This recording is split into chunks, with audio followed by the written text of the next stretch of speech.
tassa bhagavato arahato samma sambuddhassa. Namo tassa bhagavato arahato samma sambuddhassa. Namo tassa bhagavato arahato samma sambuddhassa. Homage to him, the blessed one, the fully enlightened one. We pay homage to your holy feet. Buddham Dhammam Sangham Namassami. Hello everyone and welcome to Wednesday Sutta reading session. Today we are going to read a Sutta from Majjhima Nikāya, Sutta number 138.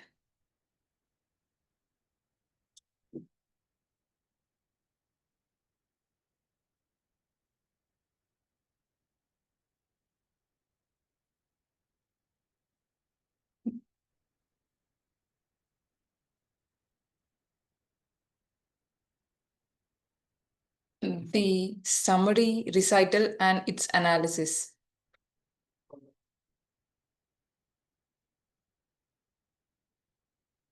So this is the Sutta that we are going to read today.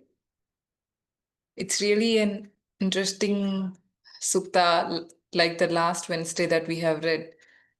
There's a one phrase or particular sentence that the Buddha says and he explains it thoroughly. In this sutta, what happens is he says the phrases and he left. And then the bhikkhus went to Venerable Mahākaccāna and he explains the in detail summary of that phrase.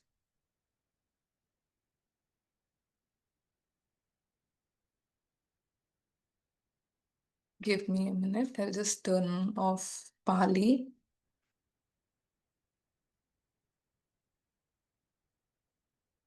Yes.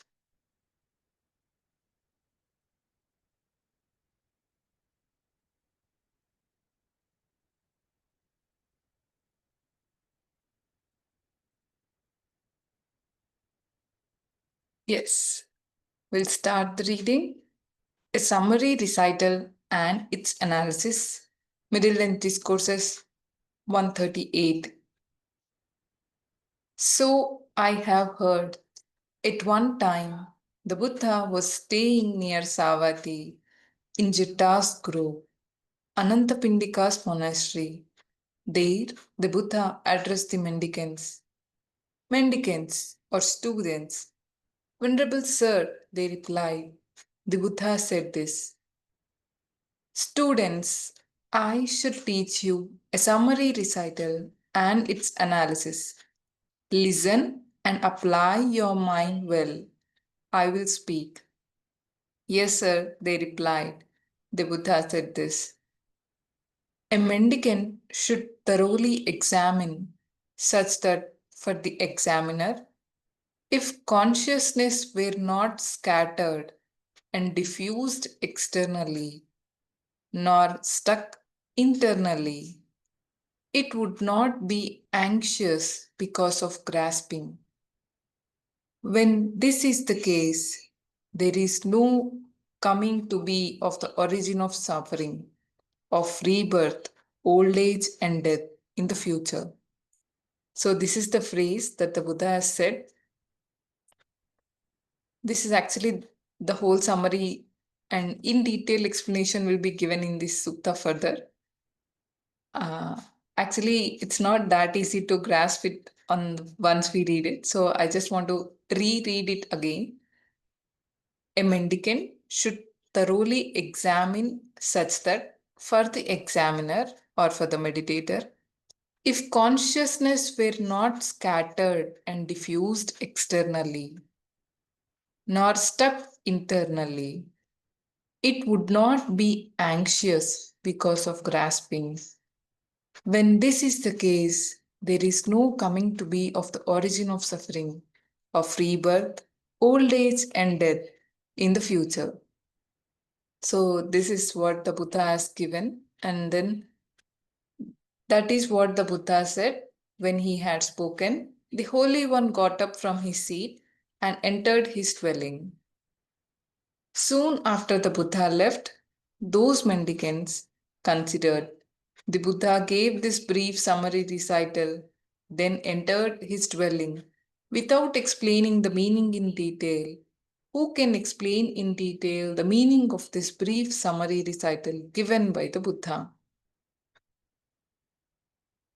So they didn't understand it. Now they are searching for someone can give the explanation for what the Buddha has given. Then those mendicants thought, this Venerable Mahākaccāna is praised by the Buddha and esteemed by his sensible spiritual companions. He is capable of explaining in detail the meaning of this brief summary recital given by the Buddha. Let's go to him and ask him about this matter. Then those mendicants went to Mahākaccāna and exchanged greetings with him. When the greeting and polite conversation were over, they sat down to one side. They told him what had happened and said, May Venerable Mahākaccāna please explain this. Reverence, suppose there was a person in need of heartwood, and while wandering in search of heartwood, he would come across a large tree standing with heartwood, but he would pass over the roots and trunk, imagining that the heartwood should be sought in the branches and leaves. Such is the consequence of the venerables. Though you were face to face with the Buddha, you overlooked him, imagining that you should ask me about this matter. For he is the Buddha, the one who knows and sees. He is vision, he is knowledge, he is the manifestation of the principle, he is the manifestation of divinity. He is the teacher, the proclaimer, the elucidator of meaning, the bestower of freedom from death, the Lord of truth, the realized one. That was the time to approach the Buddha and ask about this matter. You should have remembered it in line with the Buddha's answer. So, Venerable Mahākaccāna, when asked to explain, he first said that you should have asked the Buddha because he is the teacher, is the one who knows and sees, who is the supreme teacher of all the teachings of the Blessed One. So now the venerables say in answer to the Mahākaccāna, certainly he is the Buddha, the one who knows and sees. He is vision, he is knowledge, he is manifestation of principle, he is the manifestation of divinity. He is the teacher, the proclaimer, the elucidator of meaning, the bestower of freedom from death, the Lord of truth, the realized one. That was the time to approach the Buddha and ask about this matter. We should have remembered it in line with the Buddha's answer. Still, Venerable Mahākaccāna is praised by the Buddha and esteemed by his sensible spiritual companions. He is capable of explaining in detail the meaning of this brief summary recital given by the Buddha. Please explain this if it's no trouble. So the venerables are now requesting Mahākaccāna to explain in detail. Then Venerable Mahākaccāna says, well then, reverence, listen and apply your mind well. I will speak. Yes, reverence, they replied. Venerable Mahākaccāna said this. So from here, the detailed explanation of the phrases that the Buddha has given brief starts. Anybody would like to read, volunteer to read?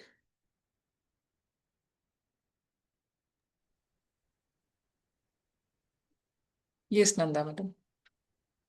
Reverence, the Buddha gave this brief summary recital, then entered his dwelling without explaining the meaning in detail.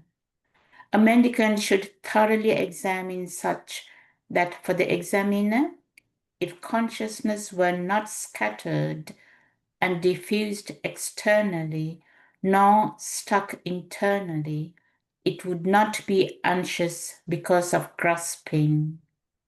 When this is the case, there is no coming to be of the origin of suffering, of rebirth, old age, and death in the future. This is how I understand the detailed meaning of this summary recital. How is consciousness said to be scattered and diffused externally?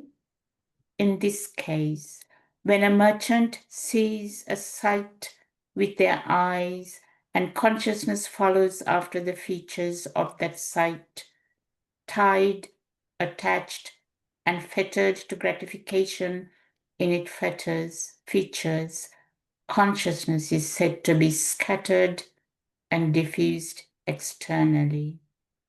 When they hear a sound with their ears, when they smell an odor with their nose, when they taste a flavor with their tongue, when they feel a touch with their body, when they know an idea with their mind, and consciousness follows after the features of that idea, tied, attached, and fettered to gratification in its features, consciousness is said to be scattered and diffused externally. That's how consciousness is said to be scattered and diffused externally. Yes, now he's like taking each one of the phrases and giving in detail of it. So he's explaining how is consciousness said to be scattered and diffused externally. So when the I sees a form, what happens? Naturally, our mind will say, okay, this is very beautiful flower or whatever sights we are seeing. When we get attached to it or when we are fettered or we are so grateful for that features, and then we are like flowing through that consciousness once the consciousness has arisen, and then the consciousness is like still flowing in the same direction or having some kind of clinging towards that. That means that consciousness is externally diffused or scattered.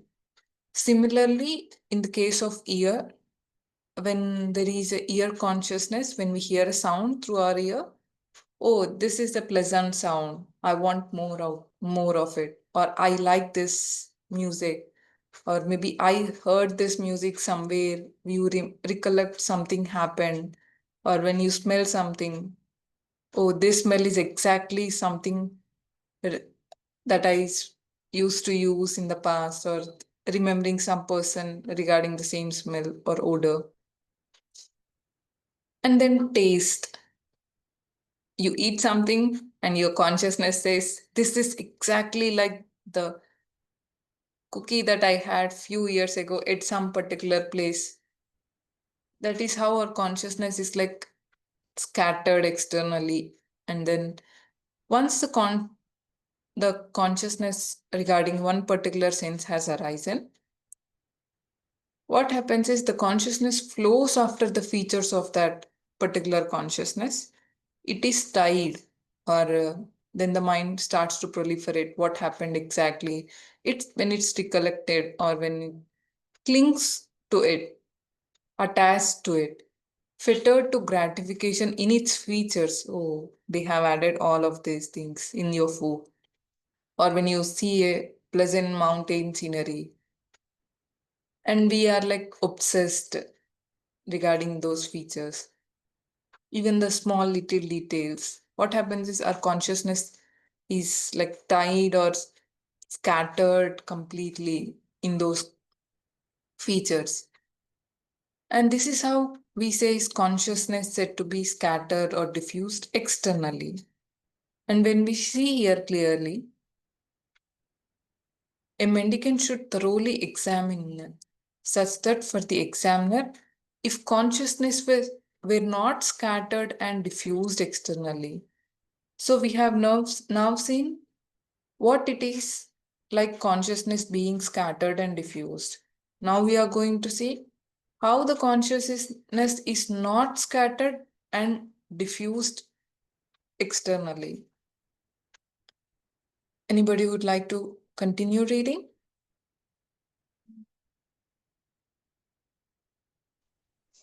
I can read. Yes, Chad. Can we enlarge it a little bit? Yeah, thank you.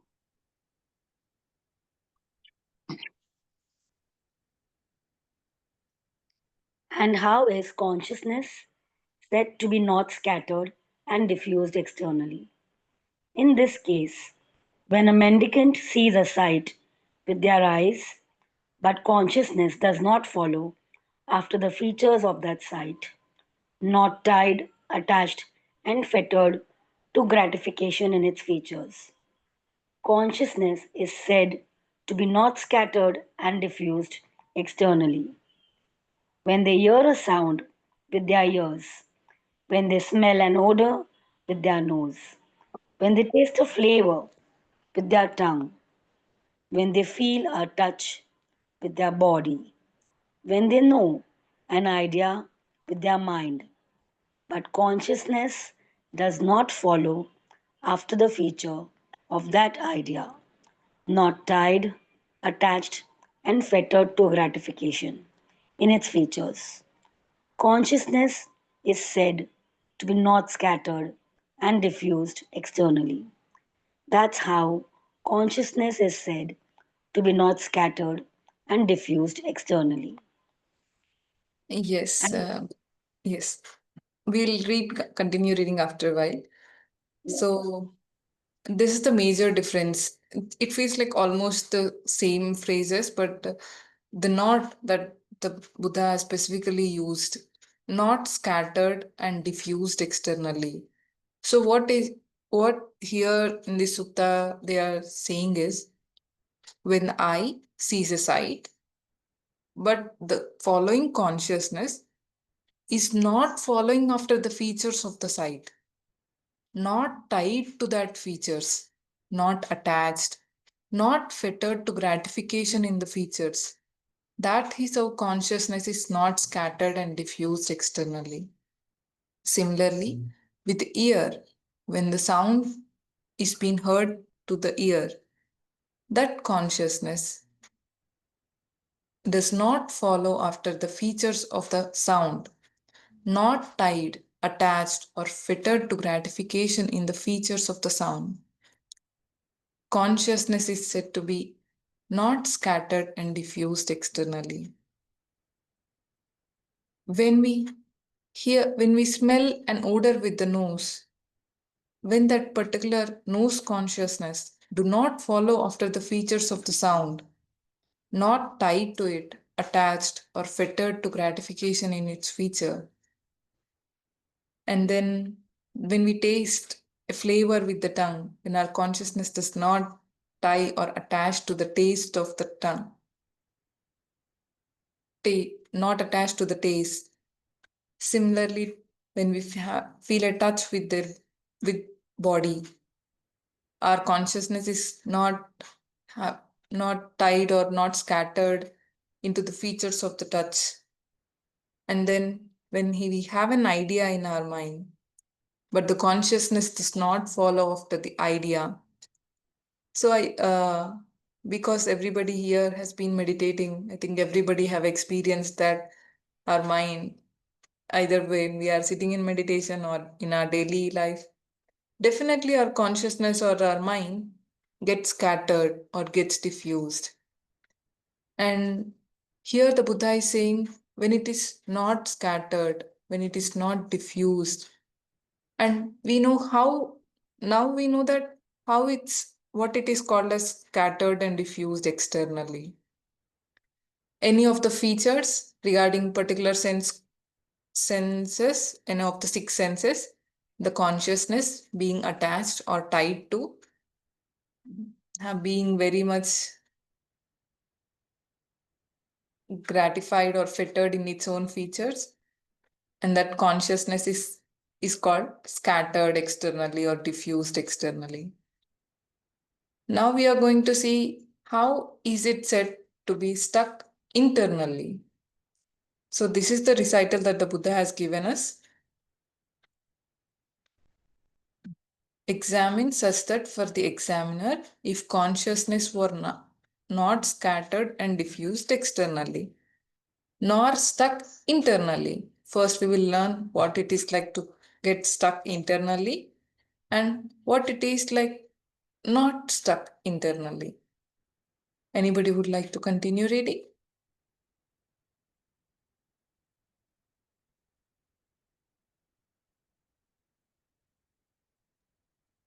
Yes, Nandamari. And how is it said to be stuck internally?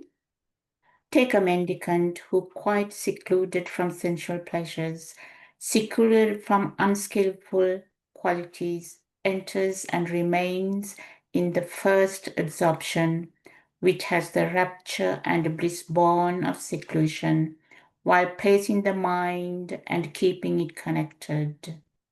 When consciousness follows after that rapture and bliss born of seclusion, tied, attached, and fettered to gratification in that rapture and bliss born of seclusion, the mind is said to be stuck internally.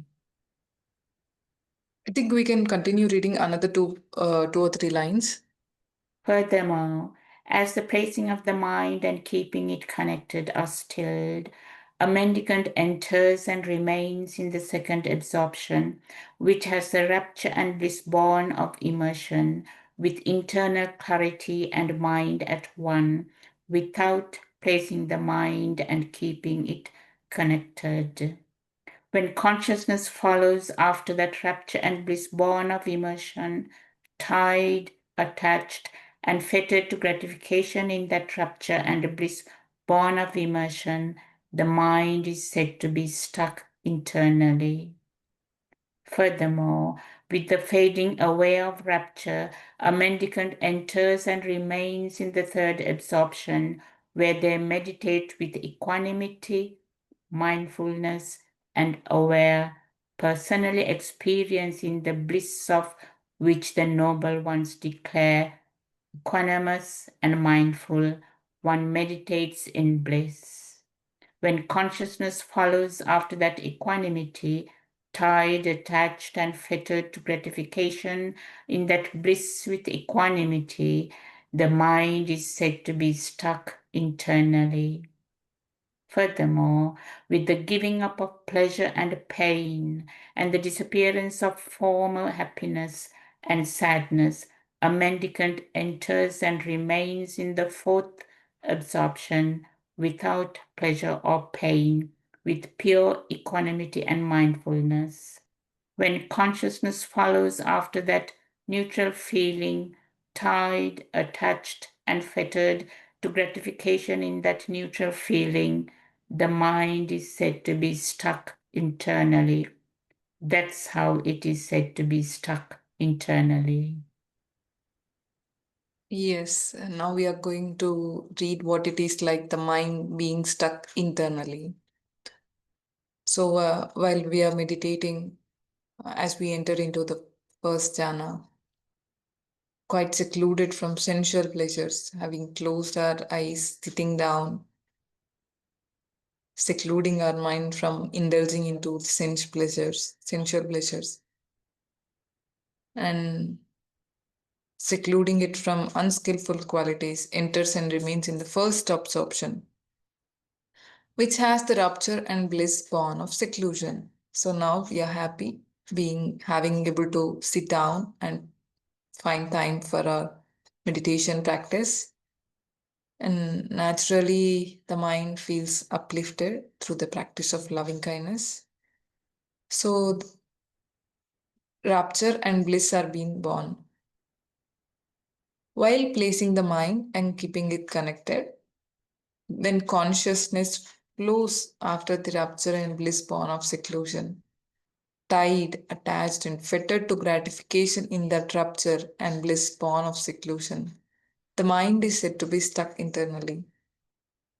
So, yes, we feel very happy, or this rupture is like kind of excited kind of thing happening in the first jhana. So now the consciousness is like, oh, I want more of it, or it gets attached or tied to that kind of happiness in the first jhana.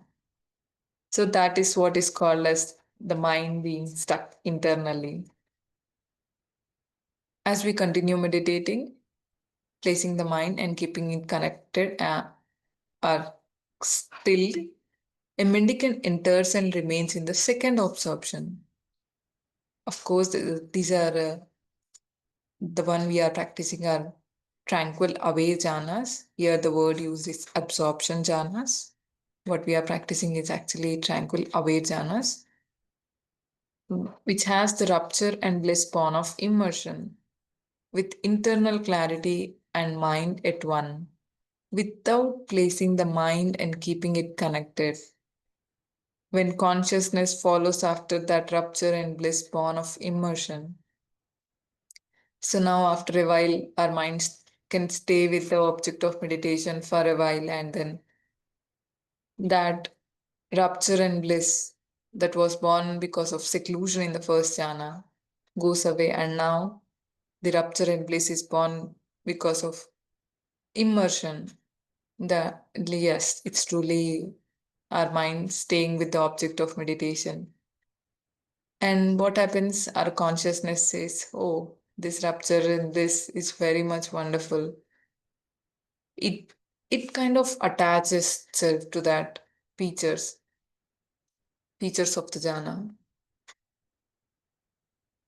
And then this is what the mind is said to be stuck internally in the practice of meditation or in the features of the jhana.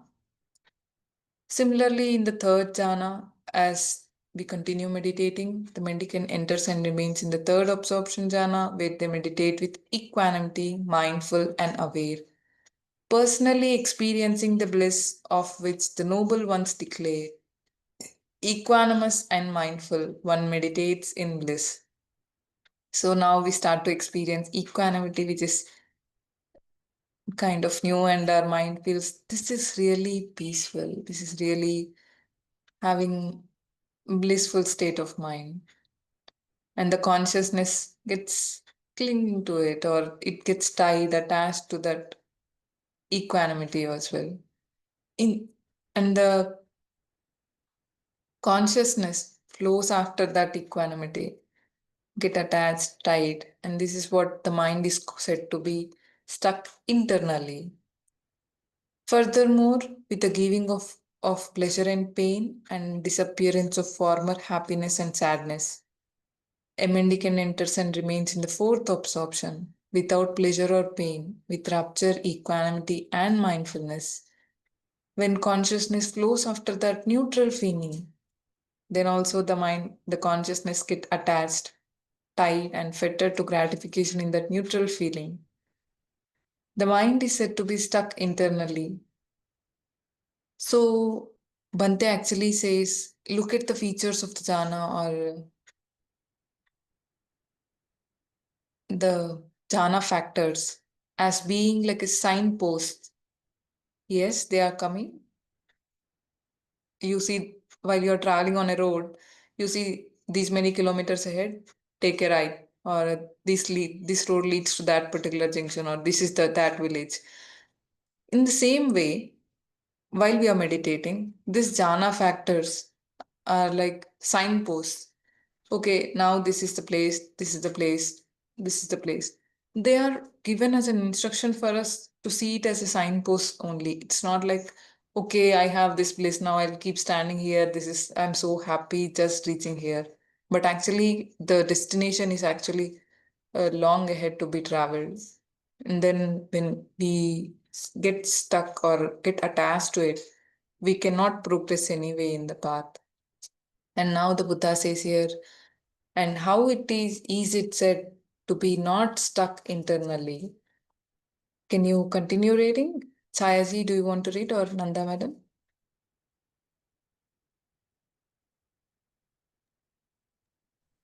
Nanda ma'am can continue. Okay.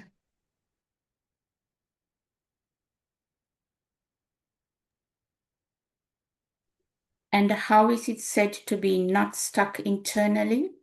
It's when a mendicant, quite secluded from sensual pleasure, secluded from unskillful qualities, enters and remains in the first absorption, which has the rapture and bliss born of seclusion, while placing the mind and keeping it connected.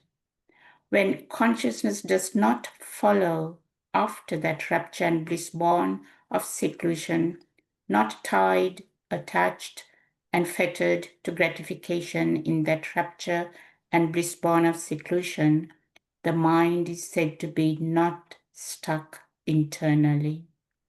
Furthermore, they enter the second absorption, when consciousness does not flow after that rapture and bliss born of immersion, not tied, attached, and fettered to gratification in that rapture and bliss born of immersion, the mind is said to be not stuck internally. Furthermore, they enter and remain in the third absorption, when consciousness does not follow after that equanimity, not tied, attached, and fettered to gratification in that bliss with equanimity, the mind is said to be not stuck internally. Furthermore, they enter and remain in the fourth absorption, when consciousness does not follow after that neutral feeling, not tied, attached, and fettered to gratification in that neutral feeling, the mind is said to be not stuck internally. That's how it is said to be not stuck internally. And how is it anxious because of grasping? We'll read, like, learn what's being said, and then we'll continue reading, Nanda madam. So here the Buddha is talking about how is it said to be not stuck internally? How does the mind feel when if it's not stuck internally? So here the Buddha is saying, as we meditating while we enter into the first jhana, quite secluded from sensual pleasures, secluded from unskillful qualities. When we enter and remain in the first absorption, first jhana, the qualities of the first jhana, rupture and bliss born of seclusion, and the mind staying with the object of meditation and the jhana factors coming up. The consciousness being aware of those jhana factors does not follow after those factors, is not tied or attached or fettered to gratification in those features of the jhana factors. It's not clung to the rapture and bliss born of seclusion. That is how the mind is not stuck internally. So basically, it is saying that when the mind having experiencing the jhana, it experiences jhana factors, or it becomes aware, the consciousness of those jhana factors comes up. If that consciousness, when arisen, if the consciousness is being attached to or tied or flowing in that particular, okay, now the mind is equanimous, and then it's like going into that equanimous factor. It's like you are getting attached to the features of that jhana. So how is it that the mind is not stuck internally? We know that the mind is now going into one-pointedness, or it's like everything now is faded away and like into the jhana rather than being aware. So we do the 6 hour and come back. That's how the mind is not stuck internally. The features of the jhana, factors of the jhana are there. We are aware of it. But the consciousness, when it doesn't follow it, does not be attached or tied to those features, then it is not stuck. Further, in the second jhana, when the consciousness does not fall after the rupture and bliss born of immersion, then it is said not stuck internally. In the third jhana, equanimity factor comes up, and when the consciousness does not follow after that equanimity, rather still being aware of it. That's how the mind is said not stuck internally. In the fourth jhana, and the neutral feeling, the qualities of the fourth jhana, in that, when the neutral feeling comes up, when the mind, the consciousness does not tie, is not attached, that's how the mind is said not stuck internally. Now we have a mendicant should thoroughly examine such that for the examiner, if consciousness were stuck, not scattered and diffused externally, nor stuck internally. We have completed till here. Now we are going to read. It would not be anxious because of grasping. So, what is it grasping, or how does it feel about the grasping? Now we are going to learn that. And how is it anxious because of grasping?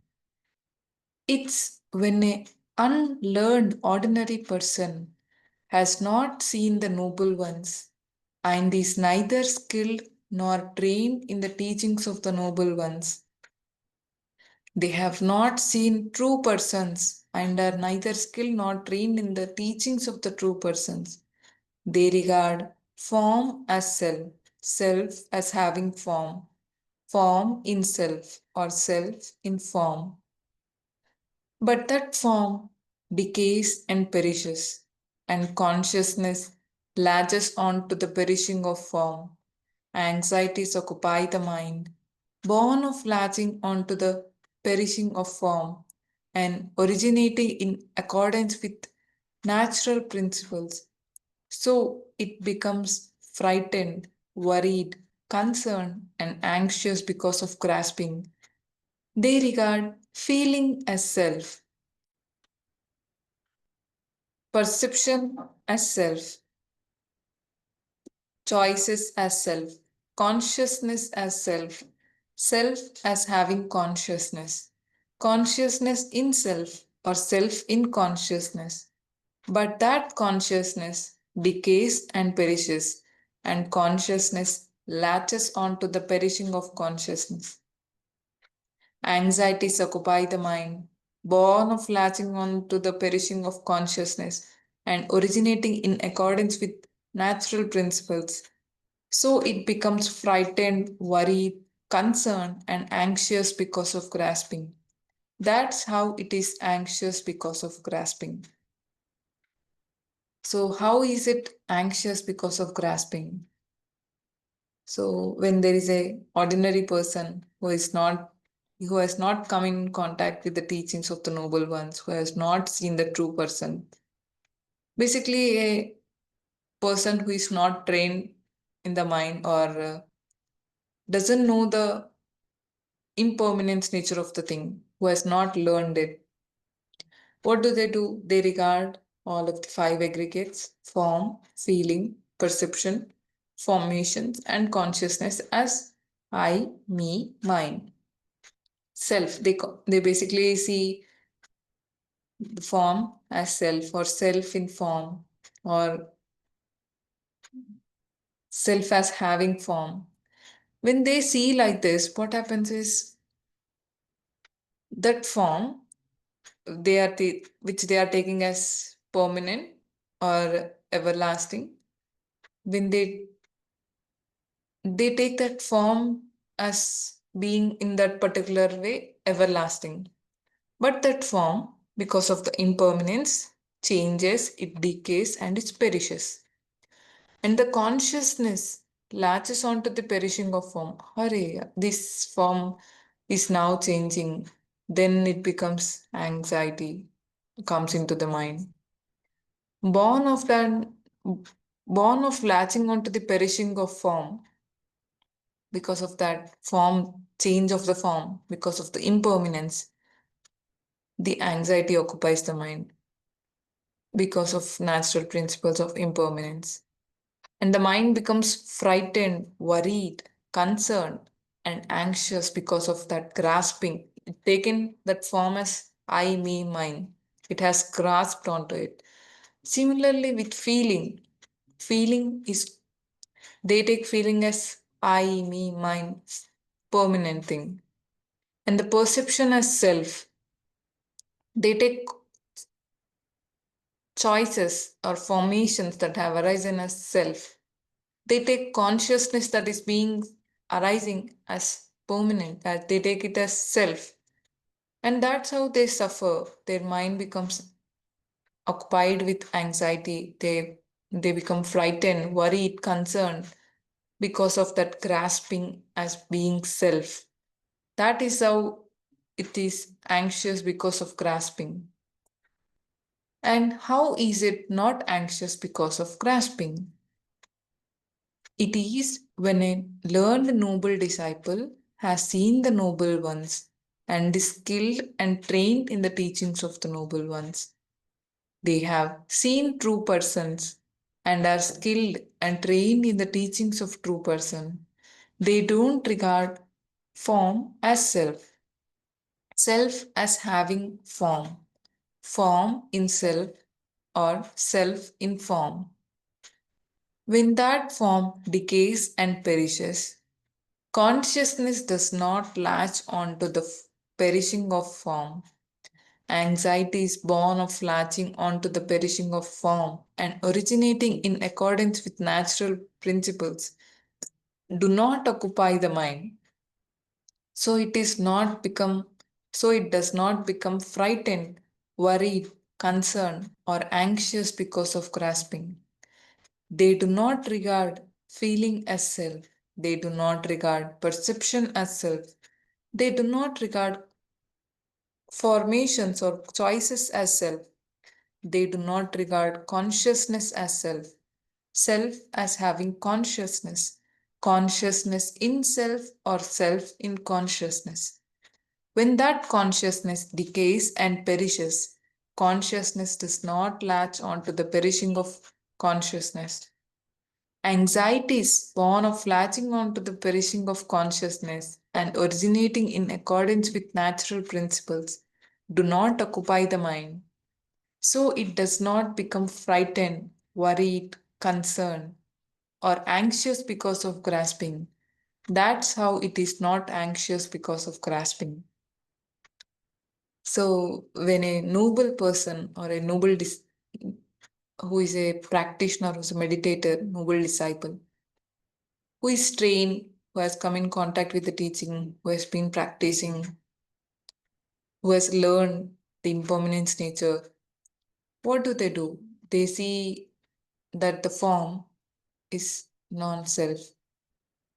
When they see a form, they do not regard it as self, they do not take it personally. So, the non self teaching of the Buddha.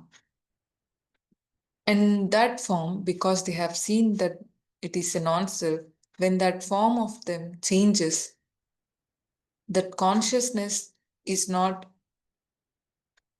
tied or not attached or not doesn't get anxious about the changing of the form, changing of the form or the impermanence nature of the form. Because of that not anxiety mind, it is not worried, it is not frightened. Similarly, with the feeling, they do not regard feeling as self.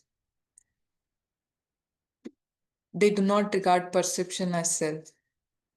When that perception of them changes because of the impermanence nature, that mind is not agitated, not frightened, not worried, not anxious because of the change. because they see it as non-self. They do not regard formations or choices as self. They do not regard consciousness as self. When that consciousness of them changes or perishes, that mind is not agitated because they have seen it as non-self. When its impermanence nature it changes, that consciousness is not agitated, not frightened, worried, or anxious about the changing of the form. That's how it is not anxious because of grasping. So this grasping is taking everything personally as being self, and it is not grasping as I, me, mine, taking it impersonally, non self, is not grasping. The Buddha gave this brief summary recital, then entered his dwelling without explaining the meaning in detail. A mendicant should thoroughly examine such that for the examiner, if consciousness were not scattered and diffused externally, nor stuck internally, it would not be anxious because of grasping. When this is the case, there is no coming to be of the origin of suffering, of rebirth, old age, and death in the future. And this is how I understand the detailed meaning of this summary recital. If you wish, you may go to the Buddha and ask him about this. You should remember it in line with the Buddha's answer. So, here, if the mind is not stuck internally, nor scattered or diffused externally, nor stuck internally, and also at the same time, it would not be anxious because of grasping to the features of the five aggregates. When that is happening, in that case, there is no coming to be of the origin of suffering. You don't experience any of the suffering when your mind is not stuck, not scattered or diffused externally, when it is not stuck internally, and also not grasping it as self. Then there is no origin of suffering or rebirth, old age, and death in the future. That's what the Buddha has said. This is how Mahākaccāna has explained the detailed meaning.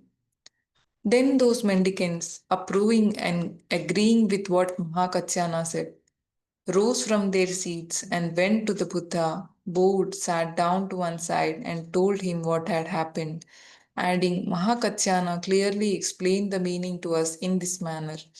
With these words and phrases, Mahākaccāna is astute mendicants. He has great wisdom. If you came to me and asked me this question, I would answer it in exactly the same way as Mahākaccāna. That is what is meant. That is what it means. And that's how you should remember it. This is what the Buddha said. Satisfied, the mendicants approve what the Buddha said. So it is really interesting, the really small recital that the Buddha has given. If we can remember it, it actually covers a lot of teaching in it regarding the clinging to the aggregates, regarding the non-self nature, the impermanence. It actually covering the Four Noble Truths as well. When we are not grasping to it, when we let go of it, relax, and then be in the present, being with equanimous state of mind. That's I think this is the one thing that the Buddha has asked to remember, or recital that the Buddha has given.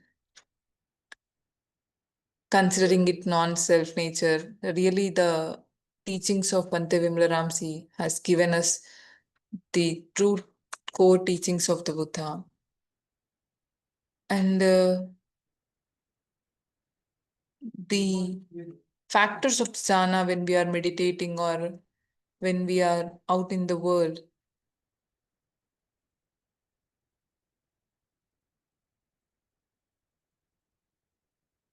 What is our consciousness doing? Is it scattered or is it stuck internally? Where is the mind? Being aware of it, using the right effort, using the right view, right effort, and right mindfulness, and bringing it back is really what the teachings of Bhante Vimalaramsi helps us. So now we are going to see how TWIMBot explains the same sutta. Nanda madam, would you like to read?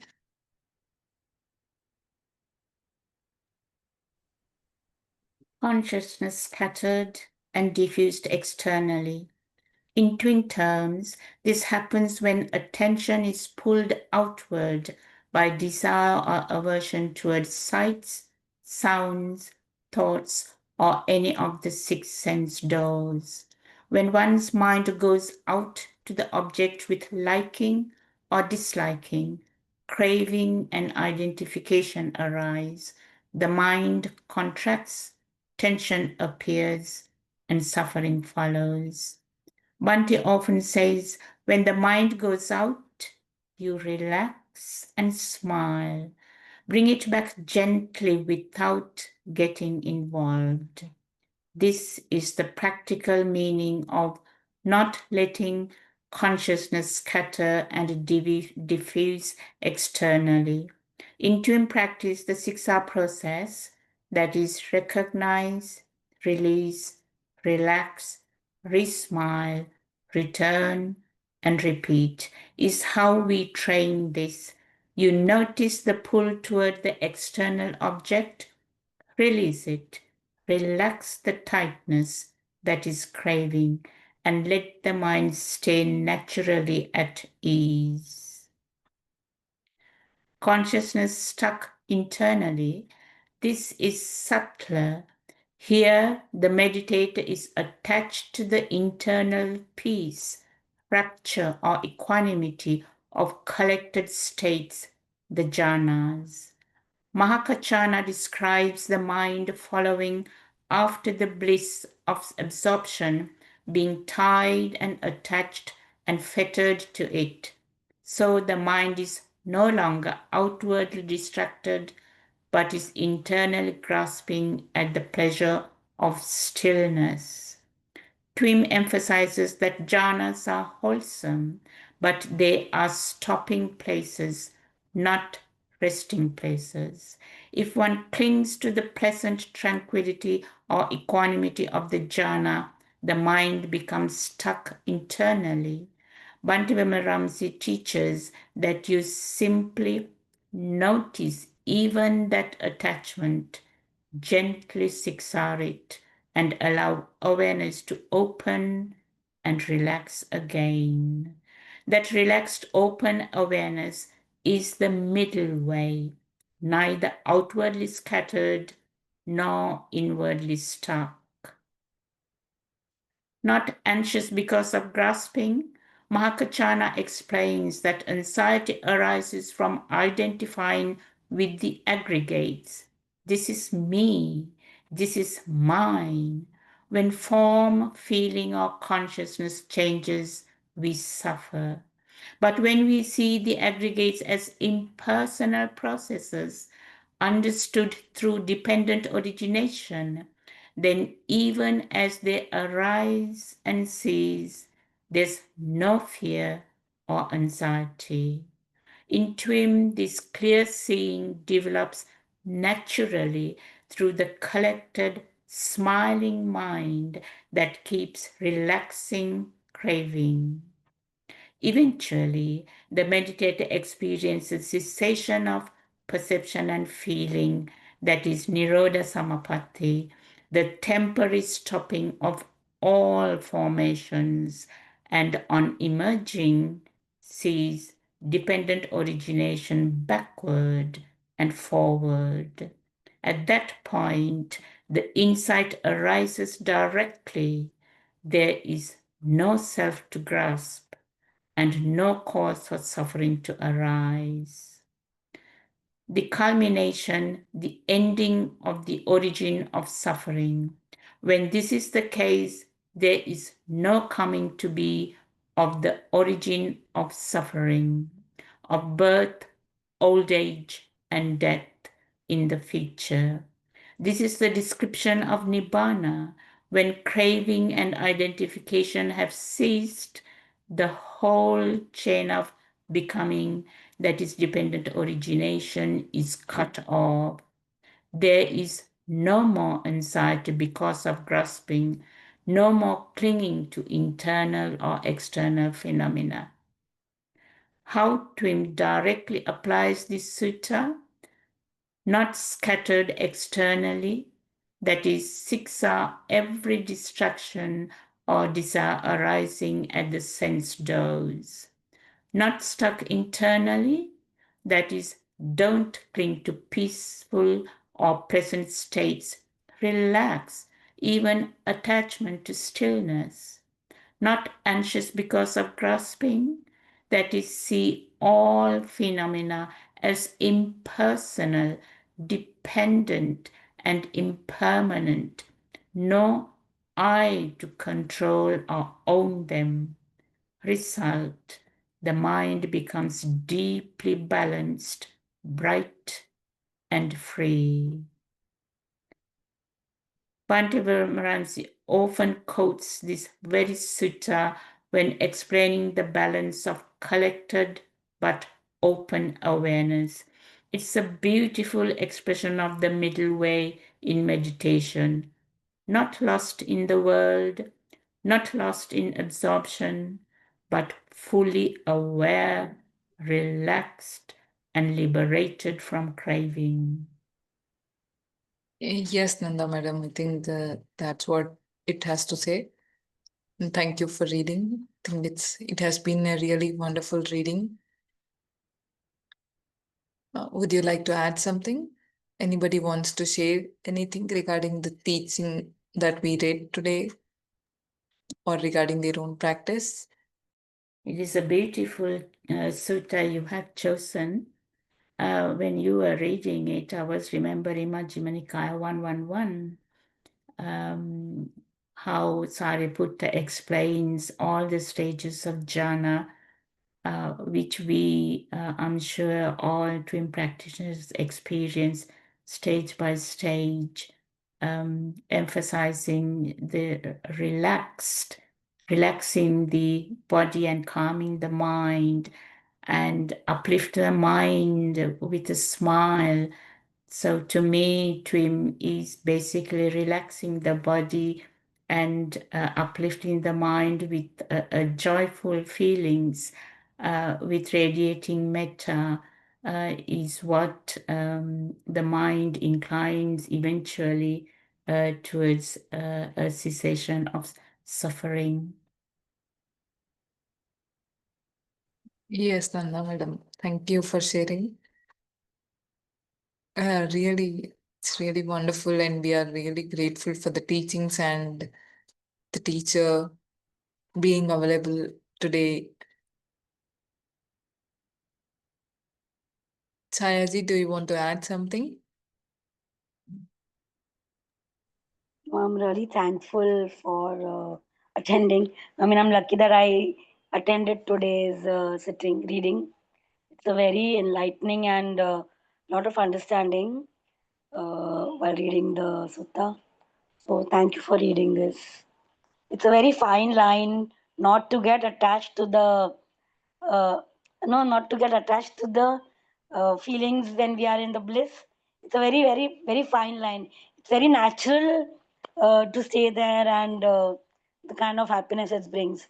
So now it's time to be more aware and um, it's going to be now every time we sit.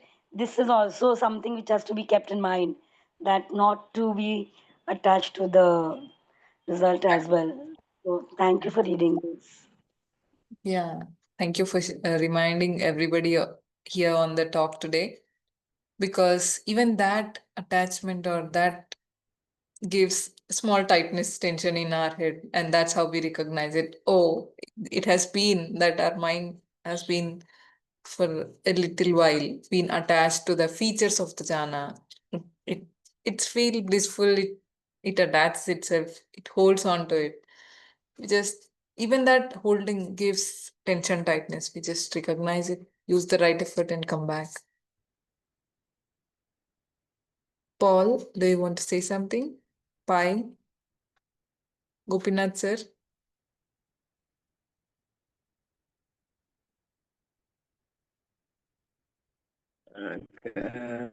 Can you hear me? Yes, sir, we can Hello? hear you. Yeah, this in TWIM meditation, Christina Jones has introduced a 45 minutes metta meditation regarding this letting go of the five aggregates. It's a nice meditation. I used to do it. 45 minutes is very short also, but very brief and very correct. Exactly what is mentioned in the sutta. Okay, the instruction given by Christina Jonas. Yeah, yes. Okay, letting go of the five aggregates. 45 Yes. minutes. Yeah. Yes. Yeah. If we can all find time, we can do I it. used to meditate this 2-3 times in a week. And Okay.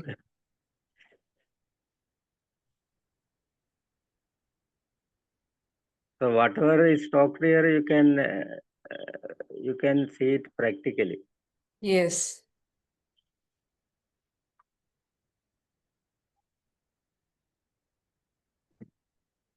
Yes, sir. Thank you for sharing.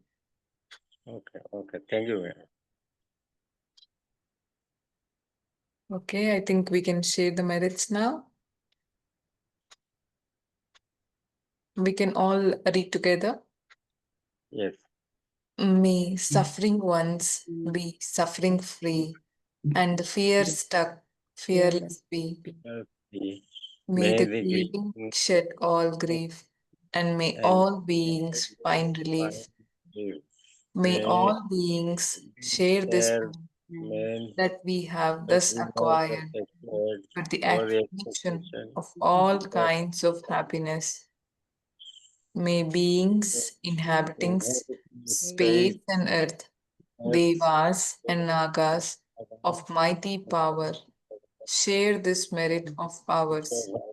May they may long protect the protect Buddha's the Buddha's dispensation. Sadhu, sadhu, sadhu. Thank you so much. Thank you, sir. Thank you, everyone. Wishing you all happiness. Thank you, Sindhu. Thank you. You're welcome. Thank you. Thank you, Jayaji. Thank you, Nanda Madam. Thank you, Pai. Thank you, Paul. Thank you, Gopinath sir. Thank you, Shubham.